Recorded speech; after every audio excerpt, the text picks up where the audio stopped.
કોર્ટથી મોટા સમાચાર સામે આવી રહ્યા છે। કોટ પોલીસ દ્વારા મોટી કાર્યવાહી કરવામાં આવી। હેડ કોન્સ્ટેબલ સુરેન્દ્રસિંહને મળેલી ચોક્કસ બાતમીના આધારે વટામણ ચોકડી પાસેથી એક બ્રિઝા કારને ઝડપી લેવામાં આવી। બાતમીના આધારે કારને અટકાવી તપાસ કરતા કારમાંથી કુલ 478 વિદેશી દારૂની બોટલો મળી આવી।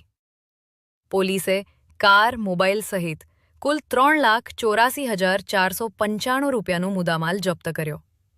આ સમગ્ર કાર્યવાહી police inspector H C. Gohil, head constable Surendrasinh, head constable Arvindbhai તથા પોલીસ કોન્સ્ટેબલ ભરતભાઈની ટીમ દ્વારા કરવામાં આવી। આ મામલે આગળની તપાસ કોટ પોલીસ દ્વારા હાથ ધરવામાં આવી રહી છે। રિપોર્ટર રોહિત બેલદાર, ગુજરાત શક્તિ ન્યૂઝ।